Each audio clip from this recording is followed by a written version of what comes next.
It's my pleasure to introduce the first of our sort of juicy technical content speakers, and that is Arun Majumdar, who is the professor of mechanical engineering and material science at Stanford University and the newly announced founding dean of Stanford's new Dorr School of Sustainability.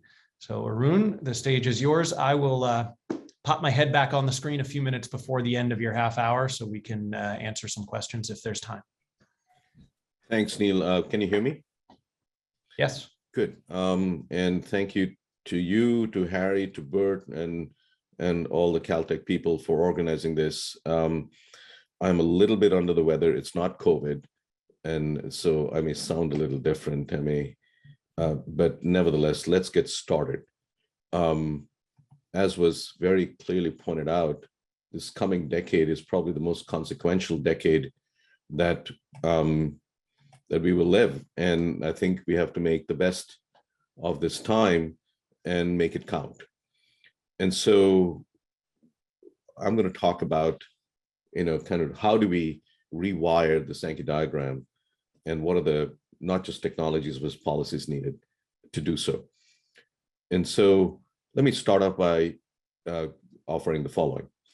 The US goals. This is what President Biden has suggested, has proposed, that by 2050, we'll have a net zero emissions economy. And as part of that, and a very essential and critical part of that, is 100% carbon-free electricity by 2035, which means a corollary to that is 80% clean electricity by 2030, because if that does not happen, then 100% does not happen by 2035. And if that 100% doesn't happen by 2035, it's going to be very hard for 2050 net zero economy. And at the same time, addressing this massive transition, we can't leave any people behind. Equity and environmental justice, critically important. And through this process, create a lot of clean energy jobs. That's the stated goal of President Biden. This is the US goal. This is the global goal. That is, if you are to keep 2 degrees, the Paris Agreement, below 2 degrees Celsius, then there's a huge amount of mitigation that needs to be done. The yellow line is the business as usual. The red line is 2 degrees Celsius. And this is the amount of mitigation, reduction of emission that needs to be done. But that's not enough. We need some negative emissions as well, on the order of 10 gigatons per year of negative emissions. And for the mitigation part, where does the emissions come from? It's about roughly 1/4 from the electricity and heat production, another 1/4 from agricultural forestry, 21% from industry, which is mostly steel, cement, petrochemicals, etc. And transportation is about 14%, and a few others. But the negative emissions is an important one, because otherwise it's going to be very hard to get to the Paris Agreement and also the net zero economy. So we throw around these gigatons kind of sometimes loosely. So it's important to ask the question, what is the total weight of all 8 billion human beings on Earth? Well, if you add all the weight of all 8 billion human beings, it's about 1/2 gigaton. And we have to now do not only negative emissions of tens of gigatons per year, but also mitigation on the order also of tens of gigatons per year. So this is an enormous challenge. And we sitting at academia, it's going to be very hard for us individually to do it. Industry is very important. So it's fair to ask the question, how many industries are out there that are already at the gigaton scale? It's a handful: oil and gas, cement, steel, agriculture, water, etc. And it's very important that while we're thinking about rewiring the Sankey diagram, we should be thinking about reorienting some of these industries to be part of the solution. And I think, so the bottom line is that, and this is not often done in academia, that we need to be thinking gigascale from the beginning, as opposed to trying to do something in our labs and hoping it would scale. It's also important, that's important, but in addition to that, to complement that, it is very important to see what is already going on at the gigaton scale. And the question is, can we tweak it through science, engineering, policy to be part of the solution? So going back to the Biden goals and asking the question, how can we do it? What's the toolbox that we have? Well, in the last few decades, we have had a few game changers that have happened. One is the discovery and production cost effectively of unconventional oil and gas. This is, from a security point of view, this is huge. And actually replacing coal with gas has reduced the emissions, as long as we are careful that we don't have fugitive emissions of natural gas, which is a big issue. But nevertheless, this is a game changer that has happened. The second, as we all know, is renewables. And on the vertical axis is the power purchase agreement prices of dollars per megawatt hour. The yellow circles are solar and blue circles of wind. This is onshore wind. And the dashed horizontal line is that of electricity from natural gas. So as you can see, when Steve Chu and I were in Washington in Department of Energy, we launched something called the Sunshot Program to reduce the cost of solar below that of natural gas by the end of the decade. Well, it seems to have happened now, that it is indeed lower in many ways. Of course, the grid was never designed for solar and wind, but nevertheless, the power purchase agreement, the cost of solar has come down, and it's going down even further, solar and wind. The other game changer is lithium-ion batteries.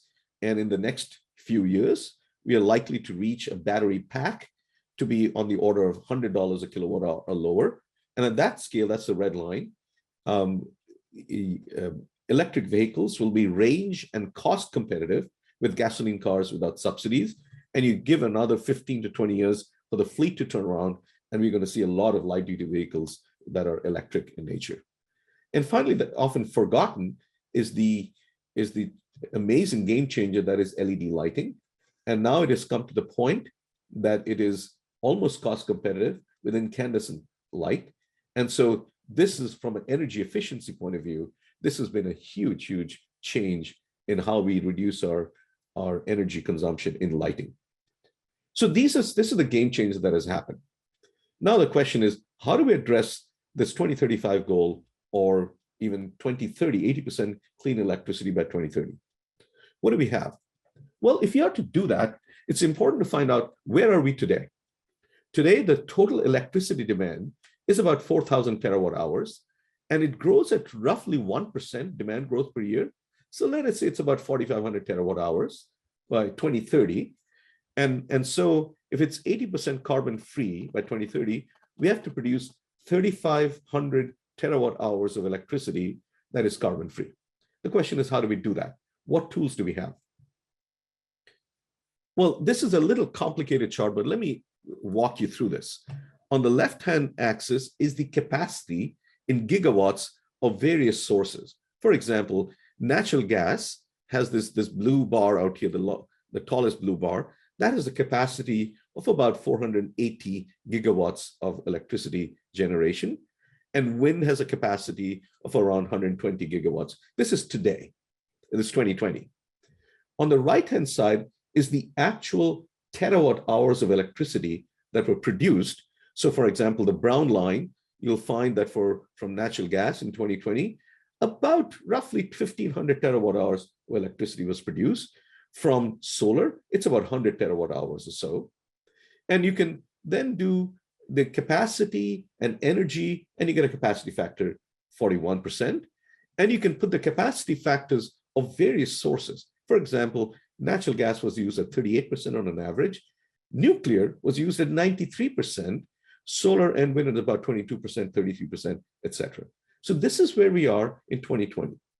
Now let's say, and we want to decarbonize the grid. So of course, the natural direction would be, let's inject more solar and wind, as we should. So the question is, how much can we inject? So this is the annual capacity addition. The blue line is the business as usual. And the orange line out here is, if you try to go 100% by 2035, you have to accelerate solar deployment. So let's say we do that. And so if the capacity factor in 2020 was 22%, I'm hoping that capacity factor would increase. And so there are two ways of looking at it. A business as usual you'll add a lot more capacity. But in an aggressive deployment, you would add even more capacity, and thereby the terawatt hours would be higher. You could do the same thing for wind. And the question is, if you inject solar and wind into that much, like let's say we have 80% penetration of solar and wind, the obvious question is, do we have storage? Where are we in storage? Well, first of all, it's important to understand that the grid was never designed for solar and wind. It was designed for slowly moving turbo machinery. And so fluctuating generation was not part of the Tesla Edison architecture plan. So there's a very nice paper that came out from ARPA-E, that's by Paul Albertus et al. And the way to think about it is the following, that on the x-axis out here is the annual electricity from solar and wind on a regional grid in terms of percentage. So as you increase the percentage of solar and wind, the maximum duration of storage will have to increase.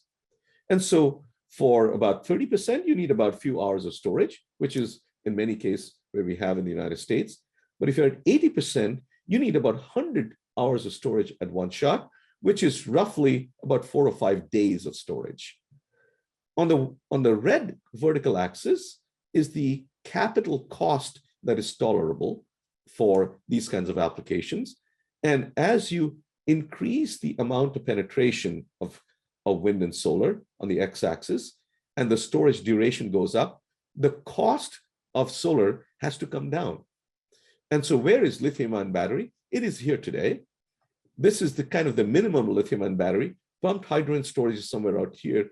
And if you want to get to 80% storage, there's a white space out here, which led to the ARPA-E DAYS program on whether it's electrochemical, thermal, hydrogen, where it needs to be on the order of $10 a kilowatt hour or lower, where lithium-ion cannot get there. We need different approaches. So these technologies are being developed, but it's not clear that by 2030, that within this decade, we're going to have them ready for scaling.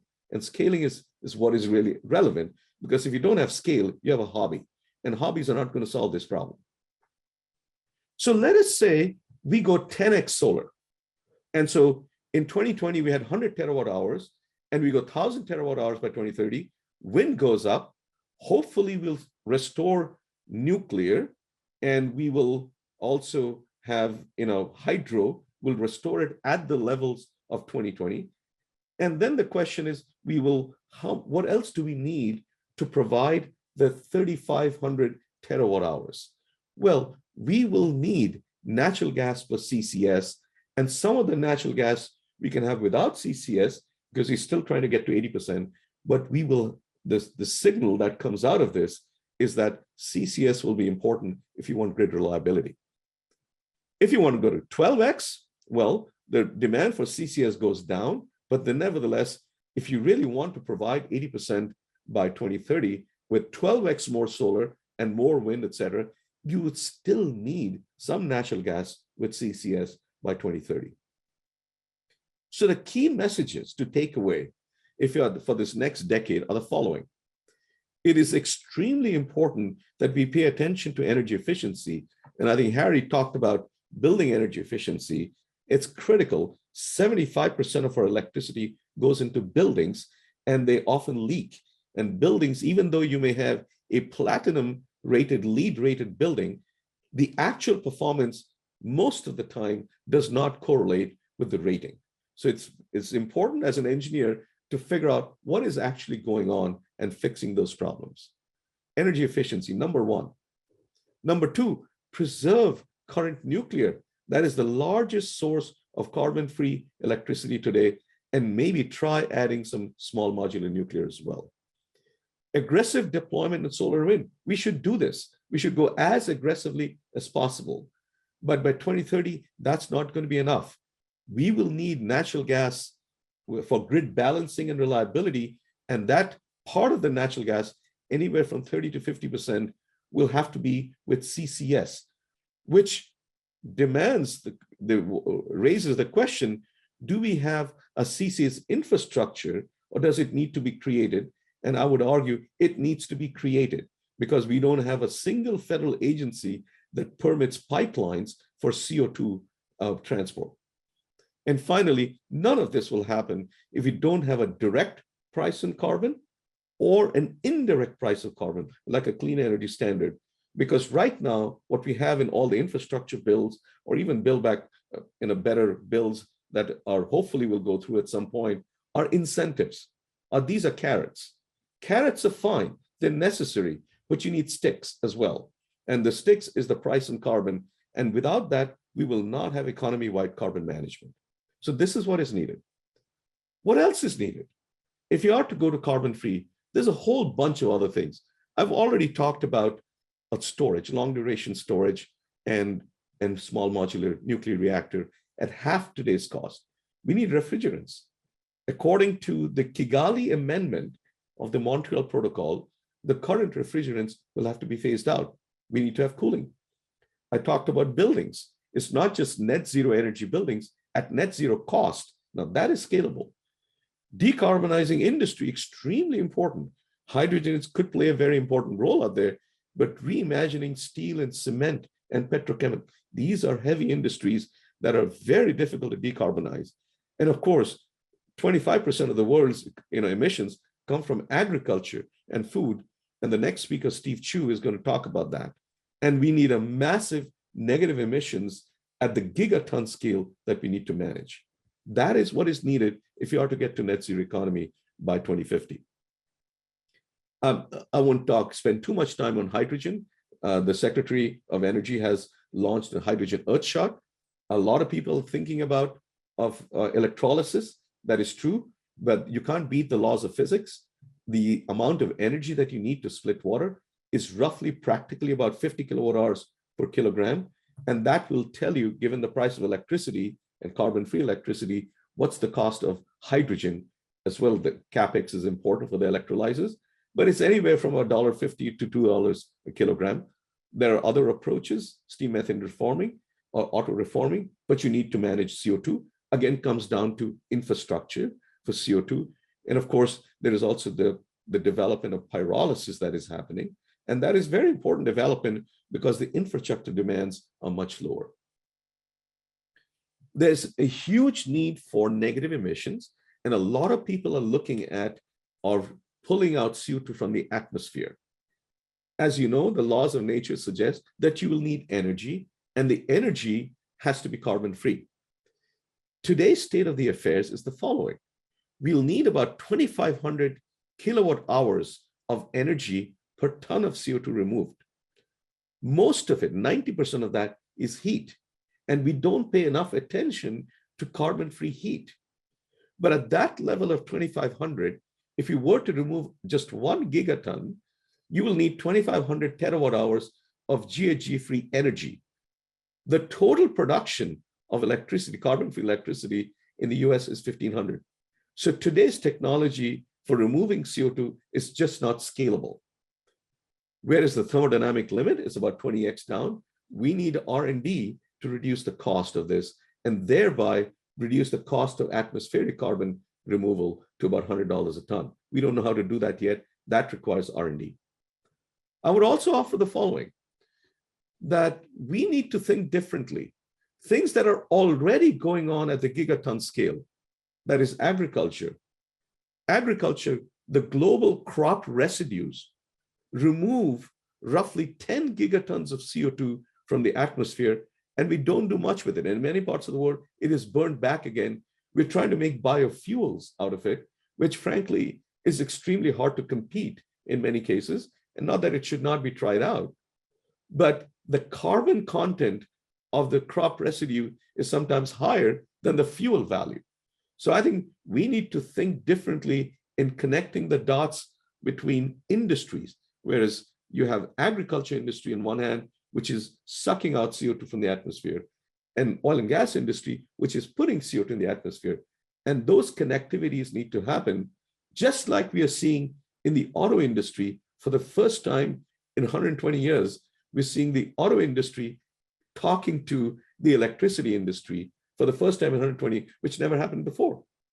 Those industry intersections need to happen, and academia is a good place to create the platform for those dialogues to happen. And I would argue that we need agriculture as carbon geoengineering. And we are already doing carbon geoengineering, but we need carbon geoengineering to solve some problems now, which whether it's climate, food, biodiversity, ecology, etc. Let me also end by saying the following. It is the defining issue of our time, of the 21st century. Whatever 8 billion people consume will produce CO2, gigaton scale CO2 impact, whether it's electricity, heating, transportation, food, textile, water, cement, information. If you don't pay attention to that, that'll come back to bite us. So this is, if you are to transform this economy, not just the US economy, the global economy, it is the biggest transformation the world has ever seen. It is the defining issue of 21st century. And I just gave you a few ideas. Of course, there are many more out there, but I thank you for the opportunity to speak on this issue. Thank you, Arun. Thank you for all those all that perspective on the different areas where we have been and where we have opportunities to continue to grow. There are a few questions here, and I'm going to sort of paraphrase them into some slightly broader ones that we can maybe talk a little bit about. You mentioned nuclear a few times in your presentation. Can you talk a little bit about what the challenges are in either maintaining or growing the nuclear footprint as we look forward to those 80% and 100% renewable energy goals? Well, nuclear has many challenges. I won't talk about the fuel cycle, etc. But the price of electricity in the wholesale market has come down because of cheap natural gas, to the point that the margins that nuclear plants have are not always enough to provide the payments that they have to make for the construction costs that they had before. And so that needs some help. Now, one could do it differently. One could think about this as an electricity generator and thereby have to compete in the wholesale market, but that will require some kind of a payment. And I think in the infrastructure bill, there are some payments to be made to make sure that the current nuclear fleet doesn't go under. Now, that's not enough payment, but at least something is there. But we may think about a production tax credit or some kind of payment to be able to essentially retain and sustain current nuclear. Because if current nuclear does not sustain, there is no new nuclear. So that's number one. Number two, we also have to look at the business model of nuclear beyond electricity. It is the largest source of heat and a carbon-free heat. As I said, if you were to do direct air capture, if you want to do process heat for industry, you need zero carbon heat. And nuclear is a tremendous opportunity to use the heat for even in a low temperature heat and to use that for process heat in the industry. So I think we need to reimagine nuclear from a business point of view. And perhaps one of the answers of that is some kind of a production tax credit or payments to make it compete in the electricity network. Now, in addition to that, I would also add that I think we need nuclear. The small modular part is very important for be able to finance. And we need to look at a regulatory process in how to rapidly develop the regulatory process without compromising safety, and also look at small modular enough to be able to finance it in a way, and you can iterate on the designs so as to improve it over time. We need a positive learning curve. Right now, nuclear has a negative learning curve. So to take a step back and kind of flip this question around the other way, what would happen to the sort of roadmap, the waterfall diagram that you showed, if we're not able to either sustain the current level of nuclear, certainly if we're not able to add new nuclear, if we're not able to at least sustain the current level of nuclear production that we have? Well, I mean, the burden on energy efficiency on solar and wind and CCS goes up even more. And that could be expensive. So it's a question of cost.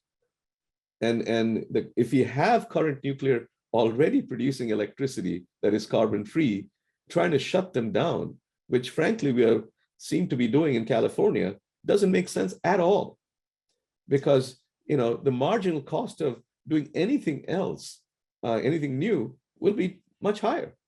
Yeah. And so I think we just have to be smarter about this. And as I said, nuclear needs to be thought of not just for electricity, but much broader. Great. Okay, we have another question about the state of the electricity grid infrastructure, and they're specifically we're asking about high voltage DC for long distance transport. But in general, I think you highlighted a couple of times the importance of sort of the infrastructure challenges that we have, whether that's building out a CO2 pipeline for carbon capture or anything else. But maybe you can talk a little bit about specifically on the electricity grid infrastructure side, what's needed. Well, I mean, I think the HVDC technology, I mean, I think China is now doing 1.1 megavolts and they're testing 1.4 megavolts. Yeah. The technology is out there. We have fallen behind, frankly. But the biggest challenge in getting infrastructure built is the permitting and the other challenges. Steve Chu can tell you all about the scars that he has on his back on trying to get infrastructure built. And we have, as part of Secretary Granholm's advisory board, we have a working group on trying to accelerate infrastructure, the transmission line build up. We just had in fact, a vote on some recommendations yesterday. It was a public meeting on how to accelerate this process. And there's a lot of issues out there, not just the permitting and process, but even trying to get the states, if it crosses 3 states, trying to get the state and policies, local policies and federal policies all aligned to do that is not easy. And so I think those are the kinds of reality checks that we have that we need to solve if we are to decarbonize and go 100% carbon free or 80% carbon free in the electricity sector by 2030. That's going to be very hard if we don't do all of that. Great. Okay.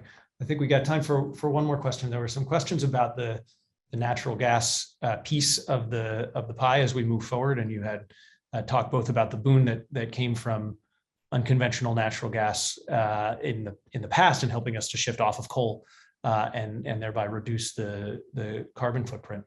But as we look forward, I think one of the things you mentioned is managing fugitive natural gas emissions, and there are some estimates that is a huge problem, that we're underestimating the amount of natural gas that's being leaked out of the system by order of magnitude or more. So that creates a level of uncertainty about continuing to rely on natural gas with or without CCS if we're not able to actually accurately catch and account for what's coming there. Are there opportunities there, or how do you address some of the concerns that the community has about that challenge? As we measure more, we are finding how bad it is. And there's a paper that came out from Stanford that in the New Mexico part of the Permian Basin, the emissions are about 10% of the production volume. Now, anything more than 3%, natural gas is worse than coal. And there's another group from University of Arizona, JPL, and others that have come together and doing airborne measurements, satellite measurements. There's a European satellite that's actually measuring these in Russia and other places and in the United States. And I think EDF is putting up another satellite. We need a whole measurement system, ground-based airborne satellite. And what we're finding from the limited measurements that we have, it's really bad. It is really incumbent upon the natural gas industry to solve this problem. This is a fixable problem. And we are trying to set up, as part of the Hoover Institution out here, I'm also leading one of the efforts, co-leading one of the efforts out there in bringing the natural gas industry, being the people who, bringing the people who are doing the measurements, put them together and asking the industry as a whole, just like the nuclear industry did, called INPO, where they have a self-regulation so that there's safety across the board. The natural gas industry needs to have an industry-wide organization to make sure that fugitive emissions don't happen, because any fugitive emissions is bad for the whole industry, and they could be then being shut down by others.